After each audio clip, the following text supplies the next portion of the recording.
So if you've ever been in a situation where, you need to speak English and suddenly you just freeze. Oh, yeah. The classic freeze. Right.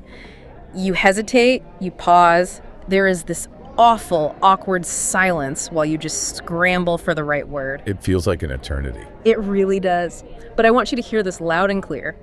If you experience that, the problem is not your vocabulary, and it's definitely not your grammar. No, not at all. Because your brain probably already understands the language. Yeah. I mean, you can read an article, you can watch a movie, you know what the words mean. Exactly. But the exact moment you open your mouth to actually use them in real time, the whole system just crashes. It's so frustrating. But welcome to Speak Up English Hub. Today we're doing a really special lesson podcast. It's our advanced listening practice for fluency session. And we're getting into some fascinating source materials today about why that crash happens.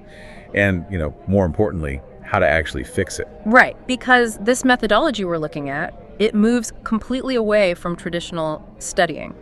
It treats language much more like physical training. Yeah, we really have to draw a hard line here between learning and training, because they are neurologically completely distinct processes. Okay, wait, break that down for us. Sure. So learning is what fills your mind with information, right? You're using your brain's analytical centers to memorize grammar rules or vocabulary lists. Your conjugations, all that fun stuff. Exactly. Yep. That builds your declarative memory.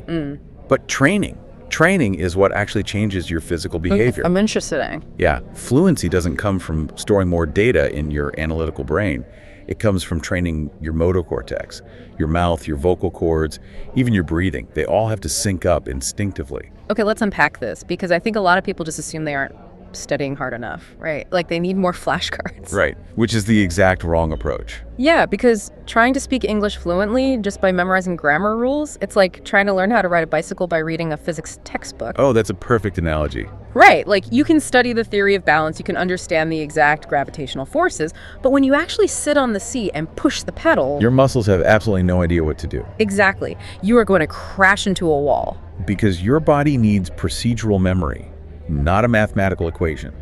And traditional language practice just completely ignores this physical reality. It really does. In fact, what our source material calls weak practice is actively making that hesitation problem worse. Wait, making it worse? How? Well, think about how most people use audio material.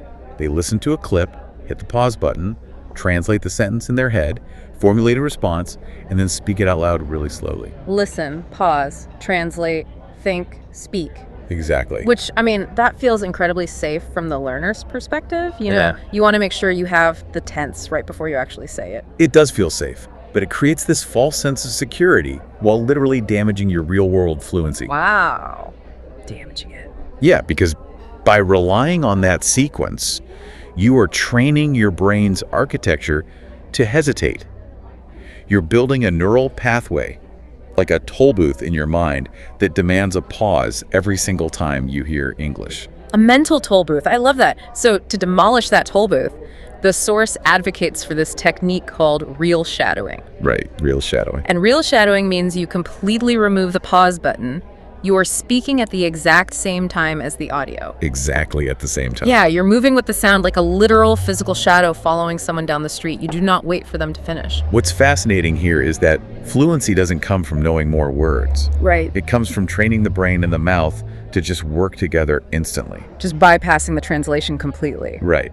By overlapping your voice with the speaker, you basically overwhelm your brain's analytical center. You leave it zero time to translate. You're forcing it to react. Yes. You force your neural pathways to skip that clunky analytical phase and route the signal directly to your motor cortex. You are training raw reaction speed. But I imagine that feels highly uncomfortable at first, right? Your brain probably feels like it's tripping over itself. Oh, absolutely. It's incredibly weird at first. Like if the audio says, I think this is a great opportunity for you, and you're trying to say it right on top of them, you're inevitably going to miss a word or just stumble completely. You will definitely stumble. But the rule is you do not stop. No hitting rewind. Exactly. You just keep pushing forward and stay in the flow of the sound. Because think about it. When you try to build a sentence from scratch, like, oh, I need past tense here. Wait, what's the irregular verb? That's a massive cognitive load. A huge load. But if you've shadowed the phrase, I was going to call you yesterday, but I got busy, 20 times, Your jaw and your tongue simply remember the movement. You aren't constructing the sentence anymore. No, you're deploying a physical reflex. Okay, but here's where it gets really interesting to me. The source provides some really specific and honestly kind of counterintuitive advice on the actual materials you should use for this. Yeah, the rules on audio selection are very strict. It explicitly states you should only use audio clips that are 10 to 20 seconds long. And I really have to push back on this. You want to go longer? Yeah. Why so short? Shouldn't a learner try to tackle a full 3-minute interview to build up their stamina? The instinct to go long makes total sense, but the source is adamant about this. Depth creates fluency, not variety. Depth over variety. If you try to shadow a 3-minute video, you're exposing your mouth to thousands of different phonetic combinations all at once. You're going to miss words, lose the rhythm, and basically just experience massive fatigue. So you're just skimming the surface. Exactly. The motor cortex doesn't learn a complex physical movement by doing 1,000 different things one time. It learns by doing one specific thing 100 times. So you take one short 15-second clip, maybe just a single sentence, like, I am working on improving my communication skills. Right. And you just run it 10 to 20 times. And that repetition is what actually forces the vocal muscles to adapt to the new shapes. Spot on. And the difficulty of the audio is just as critical here. You need to aim for a 70 to 80% comprehension level. Okay, so not too easy, not too hard. Right, because if you understand 100% perfectly, there's no linguistic friction. And no friction means no growth. But if you only understand 30%, then it's just auditory chaos and you'll get incredibly frustrated. Yeah. You need to understand the vast majority of it, but still have to physically stretch to catch the exact rhythm and speed. Got it. Now, once you find that perfect 15-second clip, you don't just immediately start yelling over the speaker. No, please don't do that. The source lays out this very deliberate 3-layer shadowing system to make sure you're actually building the right habits. It's a great system. Yeah, so layer 1 is deep listening. Before you ever open your mouth, you just sit back and listen. And not for the definitions of the words. Right, you're listening for the musicality of it. Yeah. Exactly. Like, where does the speaker take a breath? Does their pitch go up at the end? Which syllables are heavily stressed? Because strong output really requires incredibly attentive input. That's beautifully put. And then layer 2 is controlled shadowing. This is where you finally introduce your own voice, but you intentionally hold back. So you aren't going full speed yet. Not yet. You prioritize clarity and articulation. Think of a gymnast learning a complex flip. They don't just sprint down the mat and throw themselves into the air on day one. That would end terribly. Right. They practice the mechanics slowly. They ensure their form is perfect before they introduce all that momentum. And your mouth is doing the exact same thing with these new phonetic shapes. You're building the physiological foundation. Exactly. Which totally prepares you for layer 3, which is full speed shadowing. The training wheels come off? The training wheels are completely off. You match the speaker completely. Same speed, same rhythm, same energy. And the golden rule of layer 3 is that if you mess up, you just keep going. You have to. In real life, people do not pause the conversation so you can correct your pronunciation of a vowel. They really don't. You have to learn the emotional resilience of recovering from a mistake on the fly. Yes, you prioritize the momentum of the flow over perfection. But when you prioritize that flow, you inevitably crash into this really harsh reality. Native speakers don't sound anything like the textbooks. Oh, it is such a massive hurdle. So many learners have this deeply ingrained tendency to speak word by word. The robotic speech. Yeah, they say, I want to go to the market. Every word is its own little island. And it feels safe because you know you're pronouncing every single letter correctly. Right, but it sounds entirely robotic. It's like trying to play a piano by aggressively hitting one single key at a time with your index finger. Instead of letting your fingers glide into a chord. Exactly. And the linguistic term for that chord is connected speech. Native speakers simply do not respect the artificial spaces between words that exist on a printed page. They ignore them completely. I want to go physically morphs into I want to go. What are you doing right now blends into what you're doing right now. What you're doing, yeah. And it isn't laziness on the part of the speaker, it's physiological efficiency. The human tongue just wants to take the path of least resistance between two sounds. Which is wild, because if you only study written grammar, you will literally never learn what you're doing. Never. You'll learn what are you doing, and you will be completely lost when someone asks you that in a coffee shop. Right. But shadowing forces your vocal tract to learn these natural, blended shortcuts without you having to memorize some complex phonetic rulebook. Because you're just copying the rhythm. Exactly. Because you copy the speed of a native speaker, your mouth naturally adopts the exact same physical efficiencies that their mouth takes. You learn the sounds as a unified block of noise. Which solves a huge problem that the source material points out about real-time conversations. And that's the absolute danger of trying to build sentences on the fly using subject-verb-object rules. Oh, it's a trap. It is. Like, if someone asks you a question and you stand there thinking, okay, I need to convey my schedule is full, the subject is I, the verb is to be, so am, the adjective is busy. By the time you assemble that thought, the conversation has moved on without you. Completely. The processing delay is just too severe for a natural interaction. To bypass that, learners need to rely heavily on what the source calls ready-made, reusable, real-life sentences. Okay, what does that look like? So you shadow a phrase like, I am busy today, until it's entirely automatic. You no longer view it as 4 separate words governed by a grammatical rule. Your brain stores it as one single, continuous unit of meaning. It's like playing with Lego blocks. You don't want to manufacture the raw plastic brick yourself during the conversation. That takes way too much time. You just grab a pre-made block and snap it onto the next one. That is exactly what it is. So what does this all mean for daily application? It means once that single pattern is physically locked into your mouth's memory, your brain can effortlessly swap out the variables. Right. I am working today. I am tired today. Yeah, you aren't building a sentence from scratch. You're just snapping a new variable onto a pre-built template. And prioritizing the smooth flow of those chunks over slow, perfect pronunciation of individual words is the absolute key to velocity. Velocity, I like that. But, velocity requires trust in your own procedural memory. Yeah. And there comes a point where you have to strip away the external safety nets. The uncomfortable part. Very uncomfortable. Yeah. You have to face some mirrors of your own practice. The source is exceptionally strict about slowly removing subtitles from your shadowing material. Now, I have to push back here again because this seems really risky to me. It scares a lot of people. Yeah, if you turn off the subtitles and you're listening to native speed English and you can't catch every single word, aren't you just guessing? Doesn't that risk reinforcing bad phonetic habits? It's a totally valid fear, and it raises an important question about how our brains process input. But the reality is these conversations in the physical world do not come with subtitles floating in the air. Right. Sadly, no subtitles in real life. Exactly. When you read subtitles while listening, your visual cortex is actually doing all the heavy lifting. The brain always prioritizes visual information over auditory information. Oh, wow. So if you read the text, your ears are actually getting incredibly lazy because they don't have to work hard to parse the sounds. So you think you're getting better at listening, but you're actually just getting faster at reading. That is exactly what's happening. The goal of turning off the subtitles isn't to perfectly transcribe every single article and preposition. The goal is to train your auditory cortex to handle ambiguity. Just catching the meaning. Right, catching the core meaning naturally from the sound alone. You remove them in phases. Listen with the text first to understand the context, then turn them off and rely entirely on the audio. It'll definitely feel like you're missing the microscopic details. It will, and that is necessary.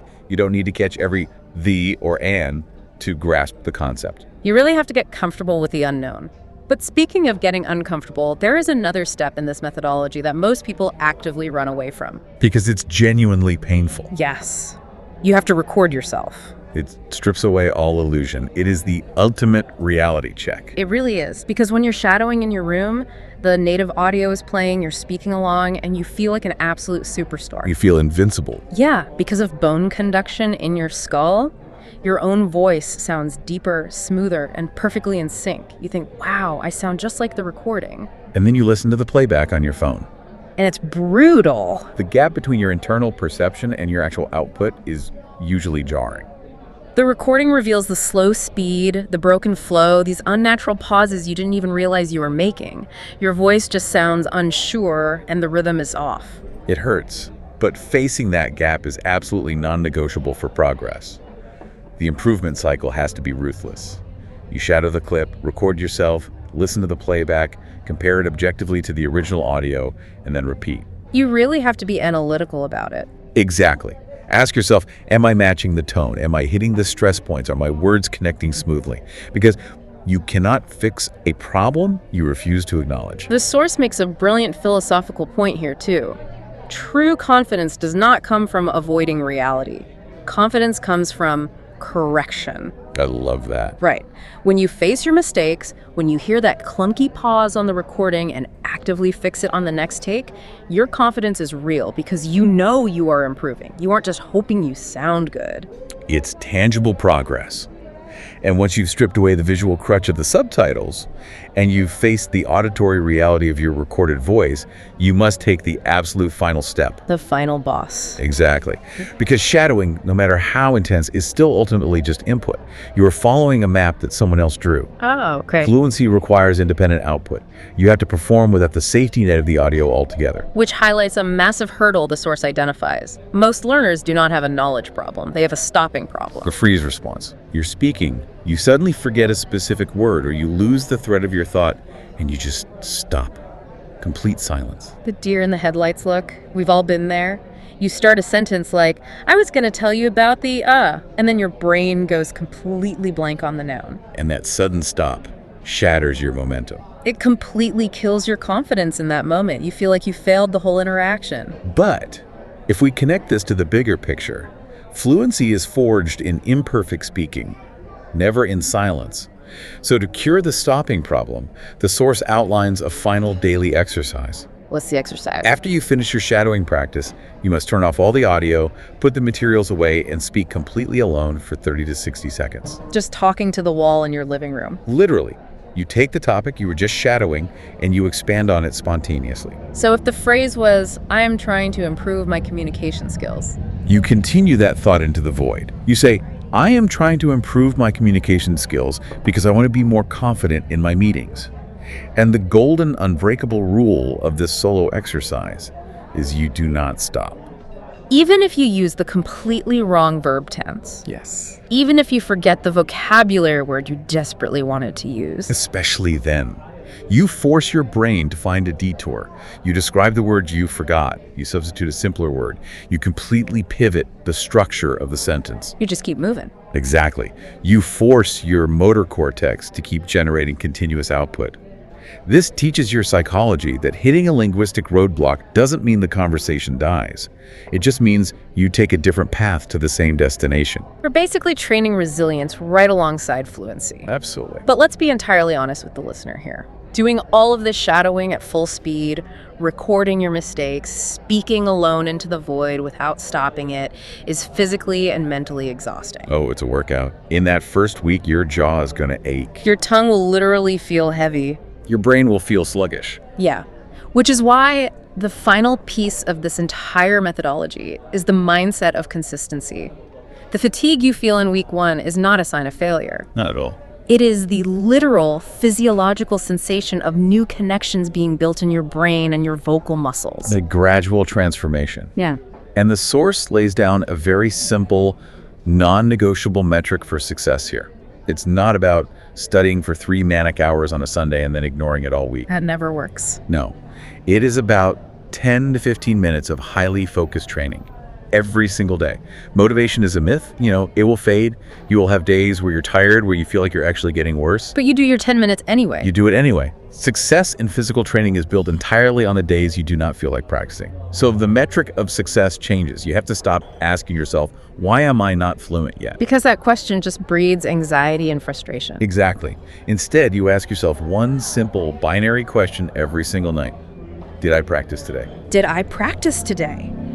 I love that. It strips away all the emotion and focuses purely on the action that is entirely within your control. Yep. So, to bring all of this together, English fluency is not a mental test you pass by memorizing a textbook. It's a physical reaction. It is motor control. Exactly. By utilizing true, fast-paced shadowing, by dropping the crutch of subtitles to train your ears, by recording yourself to face the painful truth of your progress, and by refusing to stop speaking when you inevitably make a mistake, you're doing something profound. You really are. You aren't just learning words. You are fundamentally rewiring your nervous system. And I want to leave you with a final thought to really ponder as you start this journey. The next time you're practicing and you feel your tongue trip over a complex sentence and you feel that hot flash of panic start to rise because you've messed up, We all know that feeling. What if you stopped viewing that friction as proof of failure? Yeah. What if you recognized it for what it actually is? That struggle is the literal physical sensation of neuroplasticity in action. Every time you stumble and push through it, neurons are wiring together. They're wrapping themselves in myelin to make the signal faster next time. You aren't failing. You are literally rebuilding your brain's architecture in real time. The friction is the growth. Exactly. Thank you so much for joining us for this session of Speak Up English Hub. We really hope this advanced listening practice for fluency changes how you view your own potential. Absolutely. Don't wait for motivation to strike tomorrow. Go start your 10 minutes of physical training right now.